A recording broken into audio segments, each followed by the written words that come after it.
세상에는 두 교회가 존재합니다. 하나는 참 교회이고 다른 하나는 거짓 교회입니다. 이 두 교회를 나누는 표지가 있는데 그것을 교회의 표지다 이렇게 말을 합니다. 이 표지는 세 가지로 이렇게 나오는데 한번 들어주시겠습니까? 참 교회 표지 이렇게 해서 나오는 건데 우리 한번 이거 한번 읽어보겠습니다. 첫째 해가지고 한번 읽어보겠습니다. 첫째, 참 교회는 순수한 복음 설교를 합니다. 둘째, 참 교회는 그리스도께서 제정하신 대로 성례들의 순수한 집행을 계속해서 유지합니다. 셋째, 참 교회는 죄를 교정하고 징벌하는 교회의 권징을 실행합니다. 이것을 이제 교회의 표지라고 하는데 이것을 간단하게 말하면 설교, 성례, 권징 이것이 잘 시행되는 교회를 참교회다 이렇게 부릅니다.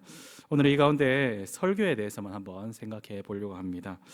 말씀을 통해서 설교의 중요성을 알고 또한 바르게 설교를 대하고 설교를 듣는 성도들이 되었으면 참 좋겠습니다. 오늘 본문은 이제 사도 바울이 고린도 교회에 보낸 편지입니다. 그것의 가장 첫 부분을 오늘 우리가 한번 읽었는데요. 바울은 고린도 교회의 많은 문제들 때문에 거기에 편지를 써서 보냈습니다. 특히 가장 큰 문제가 무엇이었냐면 사도 바울이 전한 하나님의 말씀을 그들이 의심했다는 겁니다. 그리고 바울의 사도성, 이 사도가 맞느냐 하고 의문을 가졌습니다. 사도 바울이 사도가 아니지 않느냐 이렇게 의문을 가졌고, 그리고 그가 말도 좀 어눌한 것 같고, 그리고 몸도 좀 많이 약한 것 같고, 그리고 얼굴도 좀 못생긴 것 같고, 여러분도 좀 잘생긴 목회자면 좋을 것 같다 이런 생각을 하시는 분도 있는데 좀 얼굴도 좀 못생긴 것 같고, 이렇게 하면서 바울을 보면 은혜가 안 된다 이렇게 생각하는 그런 많은 사람들이 야, 저 바울이 사도가 맞냐 하면서 흠집을 내기 시작했다는 겁니다. 그렇게 흠집을 계속 내고 이와 더불어서 하나님의 말씀, 사도 바울이 전하는 그 하나님의 말씀에 흠집을 내었다는 겁니다. 사도가 전하는 그것이 하나님의 말씀인데 이 사람이 사도가 아니니까 이것이 하나님의 말씀이 아니다 이렇게 여겼다는 것입니다. 이러한 많은 문제가 있는 고린도 교회에 바울이 편지를 써서 권면을 하는 것입니다. 사실 고린도 교회 이제 한번 쭉 읽어보시면 엄청나게 많은 문제들이 있습니다. 그 문제들을 우리가 고린도전서 후서를 쭉 읽어가다 보면 이 고린도 교회가 맞나 싶을 정도입니다. 저런 지경이 되었다는 것은 교회라고 부르기 좀 힘든 거 아닌가 이런 정도로 생각이 들 수 있을 정도로 그런 문제들이 많이 있었다는 겁니다. 그렇게 말하는 사람들도 많이 있지만 그러나 사도 바울은 어떻게 말하고 있습니까? 사도 바울은 그거는 교회가 아니다 이렇게 말하지 않았다는 것입니다. 고린도전서 1장 2절에 보면 고린도에 있는 하나님의 교회 곧 그리스도 예수 안에서 거룩하여지고 성도라 부르심을 받은 자들과 또 각처에서 우리의 주 곧 그들과 우리의 주 되신 예수 그리스도의 이름을 부르는 모든 자들에게, 아무리 문제가 많고 좀 교회 같아 보이지 않는 그러한 고린도 교회라고 할지라도 뭐라고 부릅니까? 그들도 교회이고 그들도 또한 예수님 안에서 거룩하여진 성도다 이렇게 사도 바울은 아예 고린도 교회 편지를 쓰면서 그렇게 기록했다는 것입니다. 사실 우리 한국 교회를 돌아보다 보면 매스컴에도 많이 뉴스도 뜨고 하는데요. 고린도 교회가 많이 닮은 부분들이 있지 않습니까? 특히 목사들에 대한 여러 문제들이라든지 이런 교회 여러 가지 문제들이 기사에 나오는 것들 보면 고린도 교회에 있었던 문제들이 많이 나오지 않습니까? 그런 거 보면 고린도 교회와 한국 교회가 좀 많이 닮아 있는 측면도 있을 것입니다. 문제가 없는 교회가 없지 않습니까? 그런데 그 한국 교회를 두고 이게 교회 맞나? 이건 교회가 아니다 이렇게 부르지 않는다는 것입니다. 이러한 문제가 많이 있는 한국 교회라고 할지라도 하나님께서는 그들도 성도다, 그들도 교회다 이렇게 부르실 것입니다. 그럼에도 그들이 성도이지만 그들이 한 행동, 잘못한 행동까지도 옳다 이렇게 말하지는 않았다는 것입니다. 그들이 가진 많은 문제에 대해서 그것을 교정해야 된다라고 말씀하고 있다는 겁니다. 오늘 말씀의 핵심 구절은 21절입니다. 우리 21절 말씀 함께 읽어보겠습니다. 21절입니다. 하나님의 지혜에 있어서는 이 세상이 자기 지혜로 하나님을 알지 못하므로 하나님께서 전도에 미련한 것으로 믿는 자들을 구원하시기를 기뻐하셨도다. 아멘. 21절에 보면 하나님께서는 사람들이 자기 지혜로는 하나님을 알지 못하기 때문에 전도에 미련한 것으로 구원하시기를 기뻐하셨다, 이렇게 말씀하고 있습니다. 하나님께서 사람들을 구원하는 방법으로 무엇을 사용했다고요? 전도라는 것을 사용했다, 이렇게 말씀하고 있습니다. 우리가 구원받는 방편으로 전도라는 것을 사용하셨다 하니까 전도가 아주 중요한 것이다, 이렇게 보면 되겠죠. 구원받는 방법이니까요. 전도가 아주 구원받는 가장 중요한 방법이고 유일한 방법이다, 이렇게 말씀하신 것입니다. 그러면 전도가 무엇입니까? 여기서 사도 바울이 말하고 있는 전도가 무엇입니까? 여기서 말하는 전도는 설교를 말합니다. 여기서 말하는 전도가 무엇을 말한다고요? 설교를 말한다는 것입니다. 예배 때에 울려 퍼지는 설교가 바로 이 전도다. 여기 본문에 나오는 전도다라는 것입니다. 다른 번역본에는 다른 번역본에는 전도다 이렇게 안 해놓고 좀 다르게 하는데, 쉬운 성경을 보면 이렇게 기록되어 있습니다. 그래서 하나님께서는 우리가 전하는 어리석어 보이는 말씀 선포로 믿는 사람들을 구원하기를 기뻐하셨습니다. 뭐라고 되어 있습니까? 어리석어 보이는 말씀 선포. 그러니까 전도가 뭐라고 번역되어 있습니까? 여기는 말씀 선포, 이렇게 번역이 되어 있죠. 킹 제임스에는 이렇게 번역되어 있습니다. 하나님께서 복음 선포의 어리석은 것으로 믿는 자들을 구원하시는 것을 기뻐하셨다. 여기는 뭐라고 되어 있습니까? 복음 선포, 전도를 복음 선포, 이렇게 되어 있죠. 우리 ESV 한번 들어줘. ESV 한번 우리 같이 읽어볼까요? ESV는 뭐라고 되어 있냐면 fully of what we preach. preach가 무엇입니까? 그걸 번역하면 설교죠. preach는 설교입니다. 설교를 말하는 것인데, 그러니까 영어든 한국어 다른 번역본이든 전도를 설교로 번역을 하고 있다는 것입니다. 그래서 하나님께서는 전도, 즉 설교의 어리석은 방법으로 믿는 사람들을 구원하시기를 기뻐하셨다, 이렇게 말씀하고 있다는 것입니다. 여기 좀 이상한 단어가 하나 있습니다. 이상한 단어가 어떤 게 있습니까? 설교라는 방법으로 구원하시기를 기뻐하셨다고 하는데 이상한 단어가 어떤 게 있습니까? 어리석은 혹은 미련한. 그냥 설교를 가지고 구원하시기를 기뻐하셨다 하면 되는데 일부러 앞에 뭐를 붙여놨습니까? 미련한, 어리석은 이라는 단어를 붙여놓았다는 것입니다. 여러분, 하나님의 방법이 좀 답답하다 생각이 들지 않습니까? 좀 더 좋은 방법이 있을 것 같다라는 생각이 들지 않습니까? 아니, 좀 더 다른 방법으로 하면 좀 더 사람들이 많이 믿을 것 같다, 이런 생각하지 않습니까? 18절의 말씀에 보면 십자가의 도가 아주 중요하다는 것을 기록해 놓았습니다.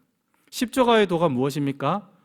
십자가의 도, 그것은 우리의 구원의 내용이죠. 우리를 어떻게 구원하는가의 그 내용이 적혀 있습니다. 간단하게 말하면 하나님께서 죄로 말미암아 죽었던 우리를 살리실 유일한 방법이 바로 십자가의 도다라는 것입니다. 그런데 이렇게 중요한 이 십자가의 도를 전할 때에 더 좋은 방법들이 있지 않겠습니까? 여러분들이 생각에 어떤 좋은 방법들이 있겠습니까? 예를 들면 십자가의 도를 막 하면서 이 십자가의 도를 믿으면 이런 기적이 일어납니다 하고 기적을 팍 베푸는 겁니다. 우와, 사람들이 하면서 믿지 않을까요? 그리고 이 십자가의 도를 믿으면 병든 사람이 일어납니다 하고 병든 사람을 일으키는 겁니다. 바로 눈앞에서. 얼마나 좋은 방법입니까? 이 십자가의 도를 믿으면 우리가 먹는 것, 입는 것 걱정하지 않아도 됩니다 하고 그냥 빵 하나를 가져서 계속 사람들한테 나눠주는 겁니다. 모든 사람들한테. 오병이어처럼. 그리고 더 좋은 방법들이 있죠. 요즘에는 매스컴도 많이 해서 어떻게 합니까? 유튜브 생방송을 켜가지고 너무나 자기 가족을 잃은 슬픔 때문에 슬퍼하는 그 사람과 그 가족, 죽은 사람을 데리고 와서 유튜브 생방송을 켜놓고 십자가의 도를 믿으면 죽은 자가 살아납니다 하고 죽은 자여 살아나라 하고 그 죽은 자가 살아나면 그 유튜브를 시청하는 사람, 앞에서 보는 사람들이 얼마나 많이 믿겠습니까? 이것이 더 좋은 방법처럼 생각 들지 않습니까? 지금 이렇게 그냥 앉아가지고 설교 듣는 거 말고요. 여러분들은 어떻게 생각합니까? 어떤 게 더 좋은 방법처럼 생각이 됩니까? 그렇게 유튜브든지 막 방송사를 끌고 와서 하면 어떻게 됩니까? 전 세계 톱 뉴스를 다 장식하여서 많은 사람들이 믿을 것 같지 않습니까? 근데 왜 이렇게 효과적인 방법들을 놔두고 전도, 설교라는 방법으로 복음을 전하는 것, 이렇게 전하였습니까? 이 방법이, 이 설교라는 방법이 방금 말씀드린 기적이라든지 병 고침이라든지 막 오병이어의 방법이라든지 아니면 죽은 자를 살리는 방법이라든지 이 방법보다 좋기 때문입니까? 아니죠. 아닙니다. 왜 그렇습니까? 본문에 기록되어 있잖아요. 뭐라고요? 이 방법이 어리석은 방법이라고 기록되어 있지 않습니까? 미련한 방법이라고 기록되어 있잖아요. 이것은 미련한 방법입니다. 어리석은 방법입니다. 그런데 이 설교라는 미련한 방법으로 예수님의 십자가를 전한다라고 합니다. 이 예수님의 십자가의 도를 전한다라고 하는 것입니다. 하나님께서 이렇게 이 방법으로, 이 설교라는 방법으로 믿는 자들을 구원하시기를 기뻐하셨다. 오늘 21절 말씀은 말씀하고 있습니다. 참 이상한 하나님 아닙니까? 여러분 생각은 어떻습니까? 좀 이상하지 않습니까? 더 좋은 방법이 있는데 그걸 놔두고 미련한 방법, 설교를 사용하니까요. 이렇게 미련한 방법을 사용하니까 사람들이 이렇게 말하는 것입니다. 유대인들은 좀 표적을 좀 보여봐라. 헬라인들은 좀 지혜롭게 좀 해봐라. 좀 말이 되는 소리를 가지고 해봐라. 이렇게 하는 것입니다. 유대인들이 말하는 표적을 보이라 하는 이 표적은 무엇입니까? 메시아를 가리키고 있는, 이것은 메시아를 가리킨다 하는 것이 표적입니다. 사인, 표적을 번역하면 사인이고 기적이다 이렇게 말할 수 있는데 메시아를 나타내는 사인이다 하는 것이 표적이라는 것입니다. 예를 들면 예수님께서 가나 혼인잔치에서 어떻게 하십니까? 물이 포도주가 되게 하셨죠. 그것을 뭐라고 하십니까? 예수님께서 표적을 일으키신 것이다. 그런 것들을 표적이다 이렇게 말하는 것입니다. 이것은 메시아를 가리키는 거구나. 이 표적은 메시아를 가리키는 거다 하는 것이 바로 표적이라는 것입니다. 그런데 이미 예수님께서 표적들을 다 보이셨어요. 이 땅에 오셔서 그 표적들을 다 보이셨습니다. 그런데 어떻게 합니까? 앞에 방법들, 방금 지혜로 보는 방법들을 다 하셨죠. 기적도 베풀고요, 바다도 걸어가시고요, 풍랑도 잠잠케 하시고요, 오병이어도 하시고요, 또 어떻게 합니까? 죽은 자도 살리시고요, 병든 자들도 다 고쳤습니다. 그런데 그들이 믿든가요? 믿는 자들도 있습니다. 그런데 그들이 믿습니까? 아니요, 안 믿습니다. 그들이 안 믿어요. 표적을 일으켰더니 예수님을 죽이려고 달려듭니다. 오병이어를 베풀고 말씀 설교를 했더니 어떻게 합니까? 이 참 어렵다 하면서 사람들이 다 가고 이제 더 이상 예수와 같이 함께 있지 아니하더라. 요한복음 6장에 나와 있지 않습니까? 복음을 전했더니 죽은 자를 살려냈더니 어떻게 합니까? 야, 이 죽은 자 때문에 예수가 사람들이 믿으려고 하는 거 아니냐? 어떻게 합니까? 예수님께서 살린 그 사람을 죽이려고 하죠. 나사로를 죽이려고 합니다. 예수님을 믿기는커녕 그 기적들을 다 없는 것처럼 만들어 버리려고 하죠. 그리고 어떻게 합니까? 그 기적을 베푼, 그 방법을 베푼 예수를 죽이죠. 그리고 그들이 죽여놓고 이 예수가 메시아가 아니니까 이렇게 죽는 거 아니냐. 십자가에서 예수님이 죽으니까 이 봐라, 메시아 아니다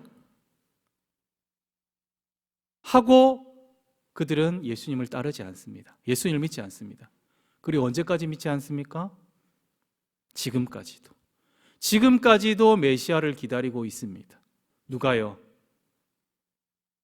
유대교를 믿는 사람들이 아직까지도 메시아가 오기를 기다리고 있습니다. 헬라인들은 좀 지혜롭게 말해라, 좀 말이 되는 소리를 해봐라, 이렇게 말을 합니다. 헬라인들은 어떤 사람들입니까? 이들은 철학에 밝은 사람들입니다. 이 헬라인들 가운데, 헬라인들 철학자들 가운데 유명한 사람들, 우리가 너무나 익숙하게 많이 들은 사람들 있지 않습니까? 어떤 사람들입니까?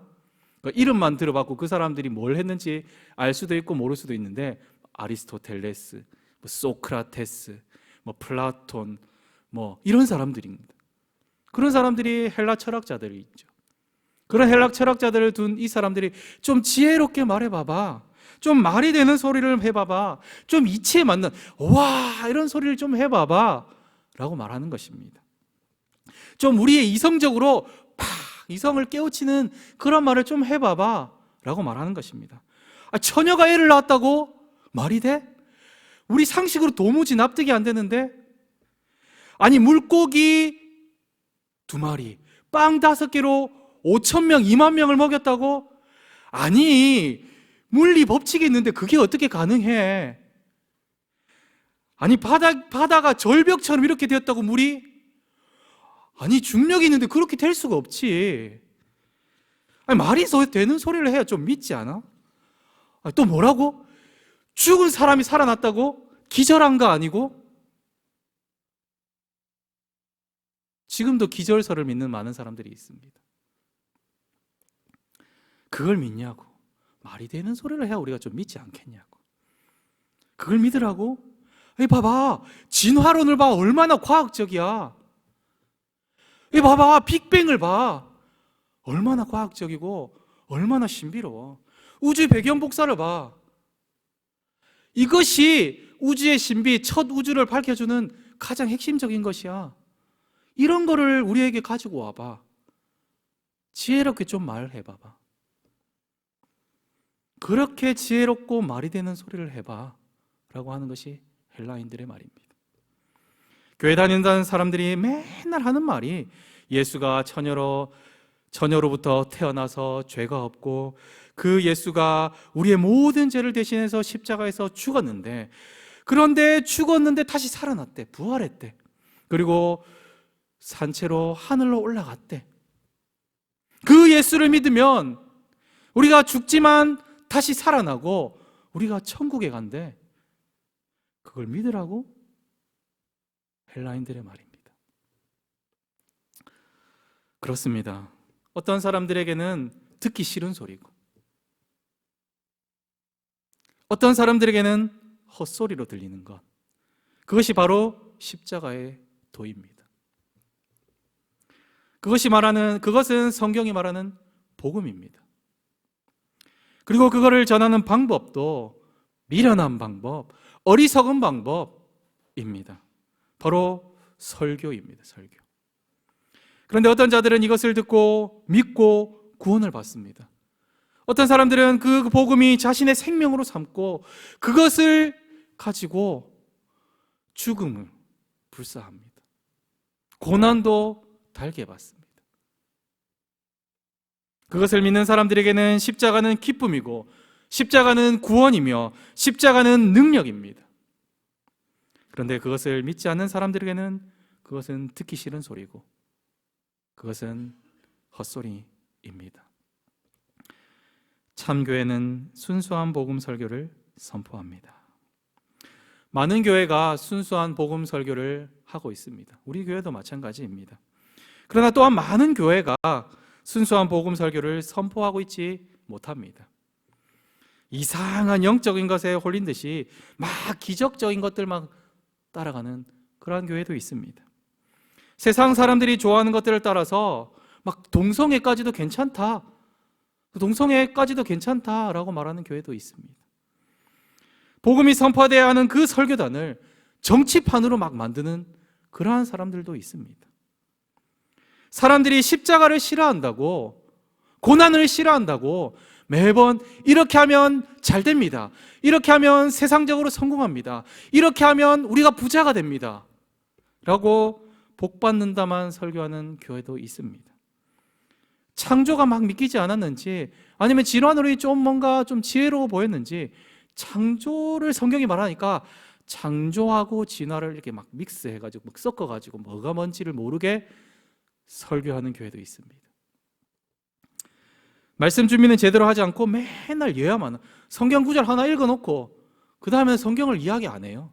그냥 예화 또 이야기하고 예화 또 이야기하고 예화 또 이야기하고 믿습니까? 아멘 끝.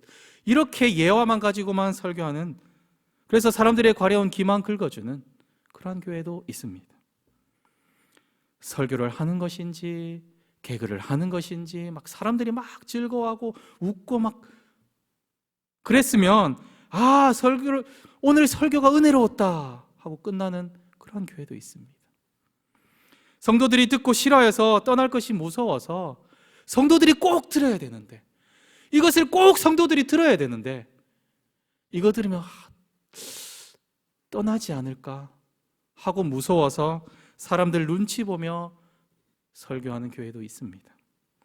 수많은 교회가 복음의 순수성을 잃어가고 있습니다. 여러분은 어떤 설교를 좋아하는지 저는 잘 모르겠습니다. 우리가 어떤 설교를 좋아하는지, 설교자가 어떤 설교를 해야 되는지에 대한 질문은 좀 위험한 질문입니다. 설교자가 이런 설교 좀 해줬으면 좋겠다, 저런 설교 좀 해줬으면 좋겠다 라고 말하는 것도 위험한 말입니다. 우리는 우리 주님께서, 우리 예수님께서 말씀이 이 예배당에서 어떤 설교가 울려 퍼져야 하는지를 원하시는지를 우리가 물어야 합니다. 말씀에서는 이러한 설교가 울려 퍼져야 된다라고 하는 것을 우리는 설교해야 하는 것입니다. 그렇게 우리는 묻고 또 물어야 합니다. 설교자도 물어야 되고 청중들도 물어야 합니다. 주님께서는 어떤 설교가 울려 퍼지기를 원하시는가? 무엇이 순수한 복음 설교인지를 우리는 매번 물어야 합니다. 사탄은 교회 강단이 바로 세워지는 것을 제일 무서워합니다. 왜 그렇습니까? 이 강단에서 구원이 일어나기 때문입니다. 이 강단에서 울려 퍼지는 설교를 통해서 구원이 일어나기 때문입니다. 마귀는 성도들이 설교를 어떻게 들어야 될지를 알게 되는 것을 가장 무서워합니다. 사탄 마귀가 하는 일은 한 사람이라도 더 하나님과 멀어지게 하는 것입니다. 그런데 강단에서 강력하고 순수한 복음 설교가 선포되고 성도들은 그 강력하고 순수한 복음 설교를 원하면 교회가 얼마나 더 하나님께 가까이 가겠습니까? 얼마나 성령 충만하겠습니까? 성도들이 얼마나 하나님의 뜻을 점점점 알아가겠습니까? 사탄 마귀는 그것이 가장 무서운 겁니다. 그래서 어떻게 합니까? 사람들을 동원해서 설교를 무너뜨립니다. 이런 설교 좀 해주십시오. 그런 설교는 저는 싫습니다. 사람들을 동원해서 설교단을 무너뜨립니다. 그리고 여러 주변 환경들을 동원해서 강단을 무너뜨립니다. 강단을 어지럽힙니다. 성경에 나오는 많은 싸움들이 믿는 사람들과 안 믿는 사람들의 싸움 같지만 그런 싸움도 있겠죠. 그러나 대부분은 참교회와 거짓교회의 싸움입니다. 대부분은 참교회와 거짓교회가 싸우고 있는 모습이라는 것입니다. 오늘 새벽에, 요즘 새벽에 보고 있는 갈라디아서도 참교회와 거짓교회의 싸움인 것입니다. 죄인이 된 이후에 가장 첫 번째 나오는 창세기 4장에 참교회와 거짓교회가 붙고 있습니다. 그래서 어떻게 됩니까? 참교회가 죽습니다. 아벨이 죽고 사람들이 죽고 그렇게 합니다. 그래서 참교회가 없어지는 것 같습니다. 그러나 그렇지 않다 하는 것이 성경의 결론이죠. 바르게 복음을 선포하기 위하여서 몸부림치는 교회, 변질시키기 위하여서 자기가 듣고 싶어하는 설교, 자기가 듣고 싶은 말을 듣기 위하여서 몸부림치는 그런 교회, 그런 교회, 참교회, 거짓교회 싸움, 그것이 성경의 대부분입니다. 사랑하는 성도 여러분, 우리 교회는 교회 표지를 잘 지켜나가는 그러한 교회이기를 간절히 소망합니다. 혹 우리가 이 예배당 건물을 잃을지라도, 혹 우리가 우리의 목숨이 위협받을지라도, 혹 우리가 세상의 수많은 공격과 그러한 위협들을 우리가 직면해야 될지라도, 내가 가진 커리어들을 다 잃어버릴지라도 우리는 참교회 표지를 지켜나가야 합니다. 이 강단이 어지럽혀지는 것을 우리가 막아야 됩니다. 특별히 하나님께서 자기 백성을 구원하는 방법으로 사용하시는 이 설교를 우리가 잘 지켜야 됩니다. 순수한 복음 설교가 되도록 우리는 간절히 기도하고 설교를 또 어떻게 들어야 되는지 꼭 바르게 알아가는 그러한 성도들이 되기를 간절히 원합니다. 그리하여서 설교를 하는 말씀 사역자나 설교를 듣는 청중들, 성도들이 정말로 하나님의 순수한 그 말씀 선포만이 이곳 가운데서 선포되기를 간절히 원하는 그런 우리 장전중앙교회가 되기를 간절히 소망합니다. 함께 들은 말씀, 주신 말씀 기억하면서 기도하면 좋겠습니다.